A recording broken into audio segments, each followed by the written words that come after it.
Delphine, vous êtes enseignante au collège d'Olioul, vous êtes passionnée de littérature, cette passion vous la transmettez aussi à vos élèves de manière vraiment assidue, opiniâtre. C'est un vrai défi de nos jours, peut-être encore plus qu'avant, c'est des téléphones. Vous avez les quatrièmes et les troisièmes, qui peuvent aussi déjà en avoir. C'est un autre débat. Vous avez passé votre enfance et votre adolescence en Afrique, au Sénégal et en Côte d'Ivoire, et vous y avez développé très jeune une attirance pour l'imaginaire, l'ailleurs et l'écriture. Vous êtes une grande voyageuse, vous inspirez de ce que vous vivez au cours de vos pays pour nourrir vos romans. Alors là, effectivement, on va voyager entre pas très loin, Bandol, le Var, mais aussi jusqu'à Abu Dhabi, entre autres. Dans ce roman policier, un thriller psychologique captivant entre art et folie meurtrière. C'est un livre assez surprenant parce qu'on est loin de votre précédent, que j'avais eu la chance de lire, Exil, puisque là on va faire la connaissance d'une commissaire, Claire Wachowski, qui va s'immerger dans une enquête complexe.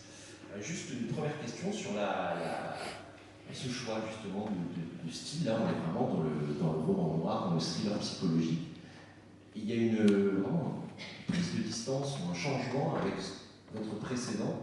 C'était, vous vous êtes dit, je vais écrire dans ce genre-là, ou c'est venu comme ça?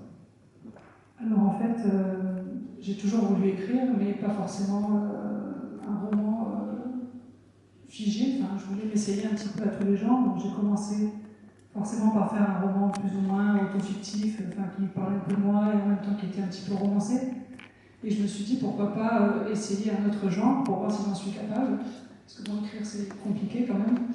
Et comme j'avais été bercée par toutes mes lectures, Agatha Christie, Marie-Louise Clark, Patricia Cornwell, etc., tous ces auteurs et autrices surtout de romans policiers, que j'adorais d'ailleurs, je me suis dit pourquoi pas essayer aussi moi de rédiger un roman de ce type, parce que c'est un challenge en fait, de faire une enquête policière qui se suit avec des... Et comme je suis aussi très très intéressée par tout ce qui est psychologie, psychiatrie, les méandres de l'âme humaine, etc., ça m'intéressait aussi de travailler là-dessus.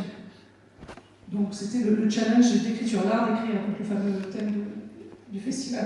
Alors vous avez dit c'est difficile d'écrire, dans quel sens? Parce que par rapport à vos activités, ou parce que vous avez besoin de conditions particulières?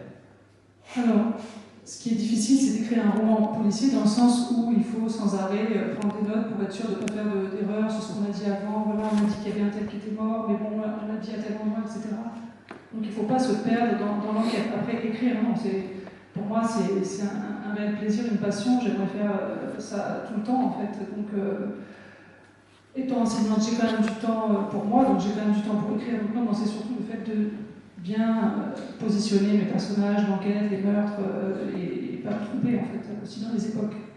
Oui, ça demande une structure, c'est une mécanique quasi horlogère, un roman policier, et vous avez bien assemblé les pièces. Alors, est-ce qu'on peut parler un peu du titre, ou ça risque de dévoiler? Je pense qu'on peut quand même... Oui, on peut parler un petit peu, parce qu'effectivement, il ne faut pas aller trop loin non plus. Voilà. Après, mais évidemment, vous aurez envie d'en savoir plus à l'issue de notre rencontre. Alors, vous êtes latiniste, je suppose. En disant que comme je suis professeur de français, il fallait forcément faire du latin, j'en ai fait jusqu'en terminale, puis après forcément dans le cadre de mes études.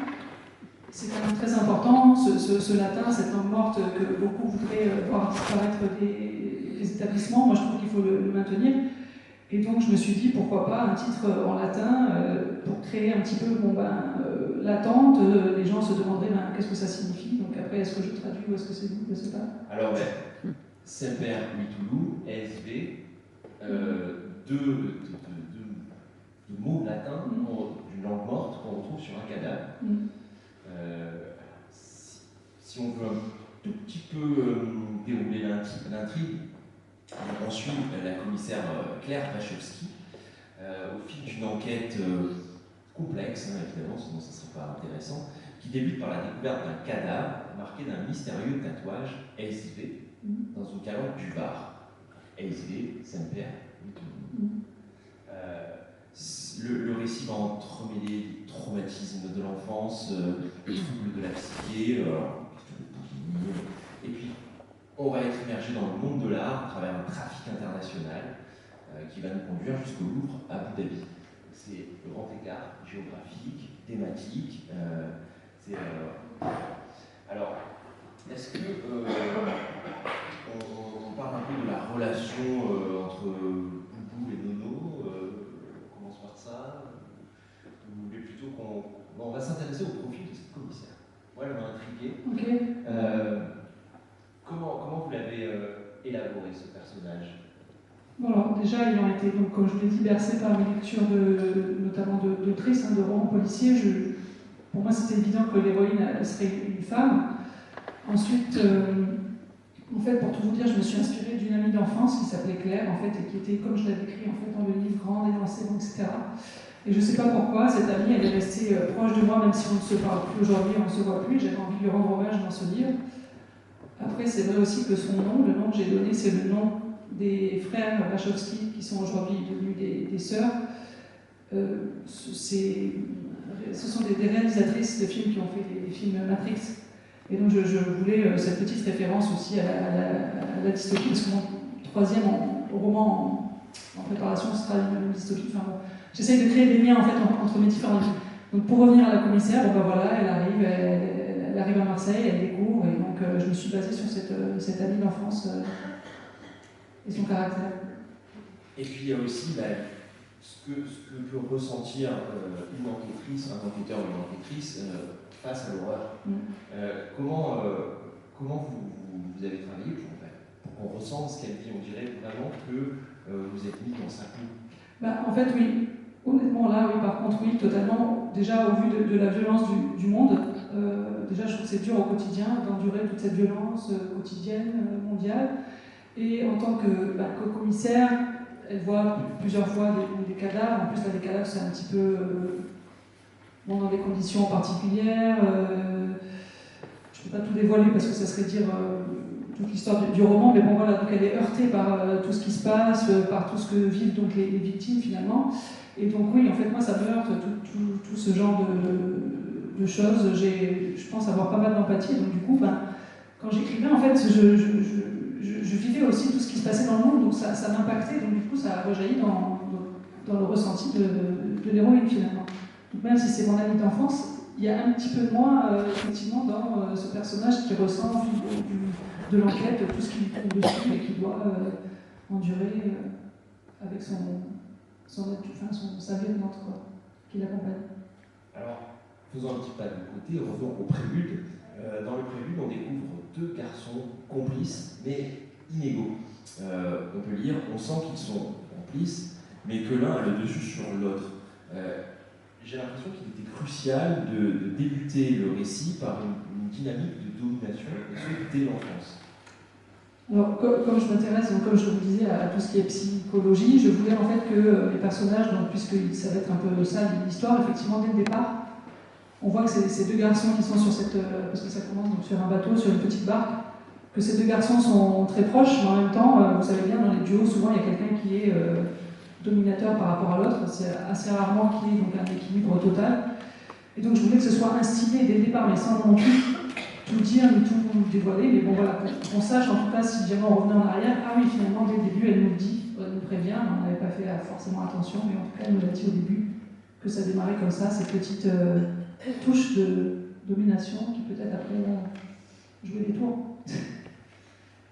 Alors l'un des jeunes personnages développe très tôt un rapport douloureux à son corps et à la nourriture. Donc c'est là qu'il y a voilà, une souffrance qui découle sur, qui dérive, qui va amener à de la boulimie. Est-ce que cette souffrance intime est en un sens le moteur du chaos du titre qui va se produire au fil du récit?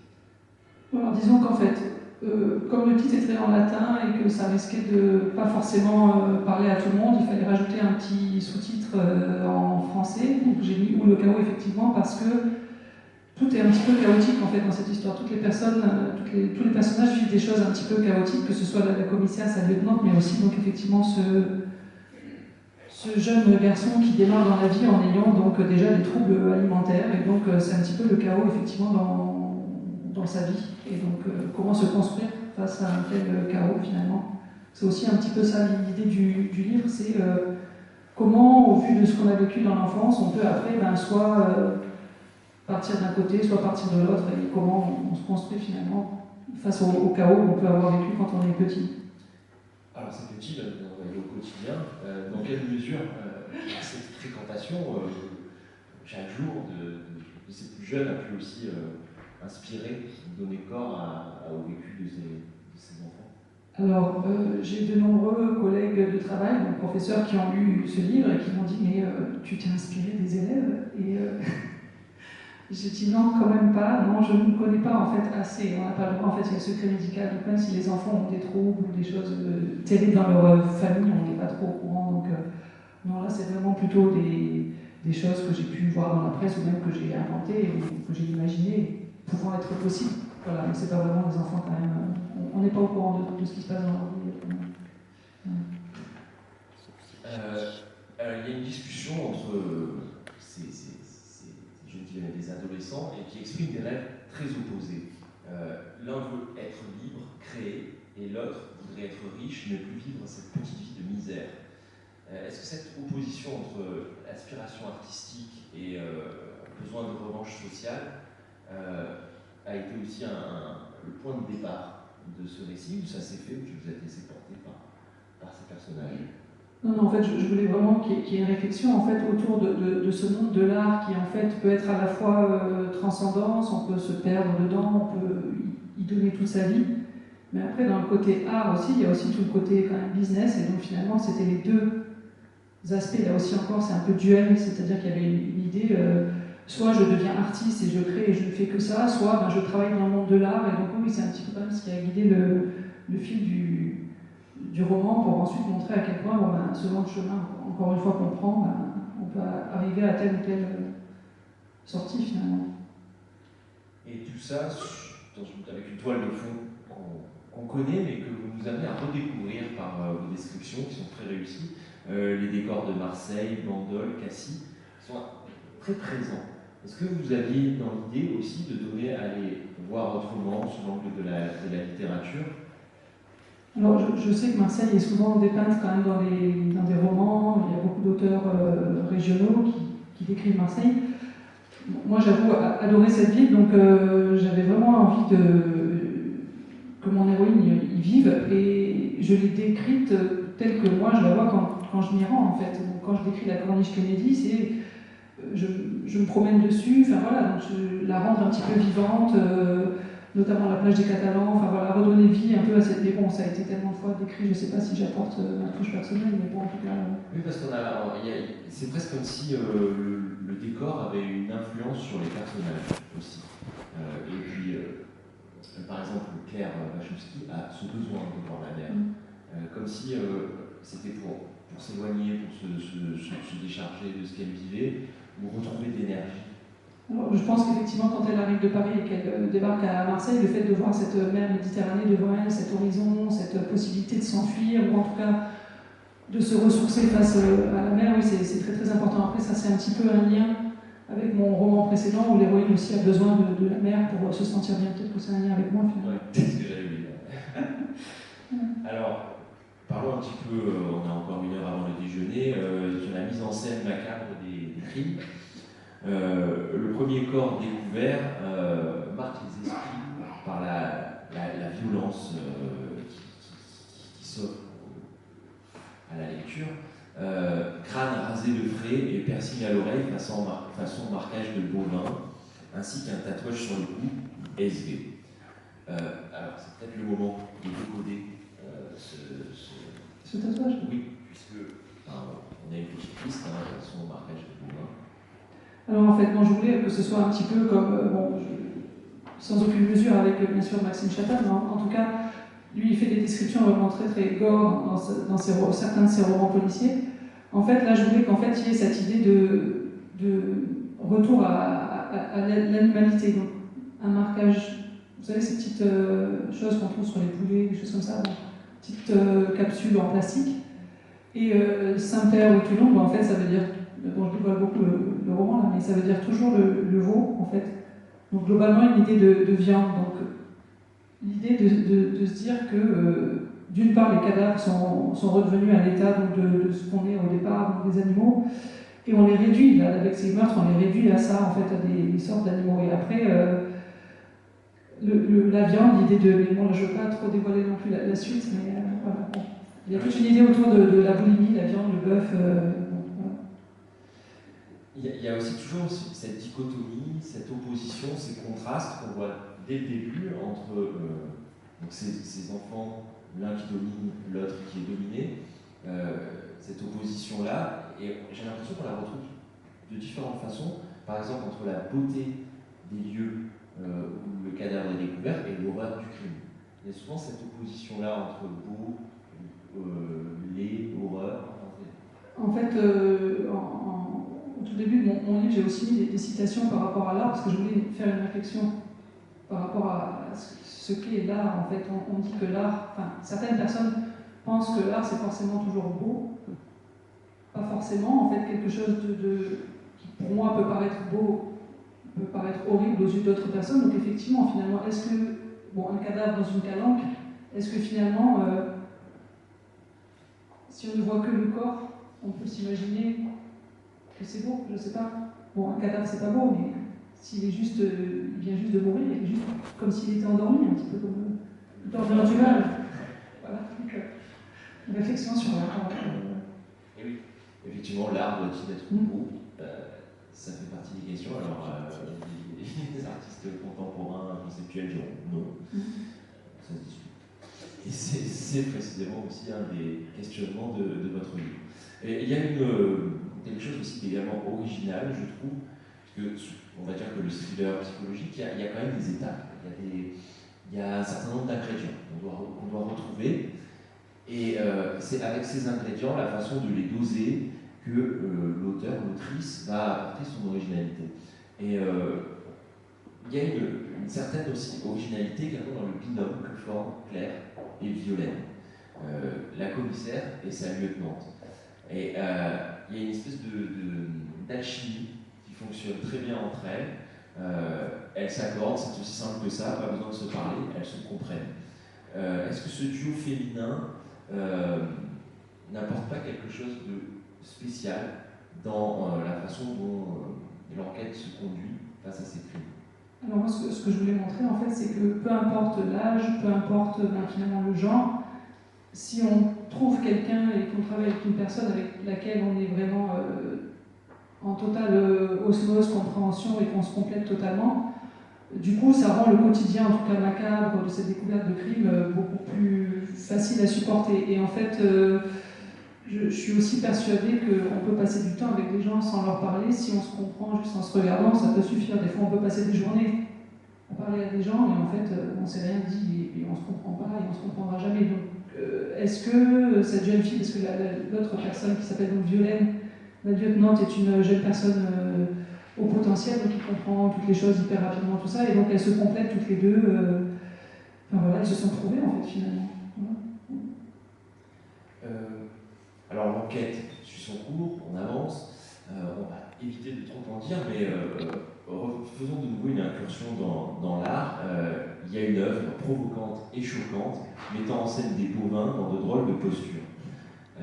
Vous êtes inspiré d'un artiste en particulier? Alors, je pense que toute personne qui connaît cet artiste et qui lira ce livre se dira, oh, c'est un petit peu, sans aucune prétention encore une fois, mais je sais pas, Jérôme Bosch peut-être, où on voit des êtres un petit peu dans tous les sens, les uns sur les autres, dans des postures, enfin voilà.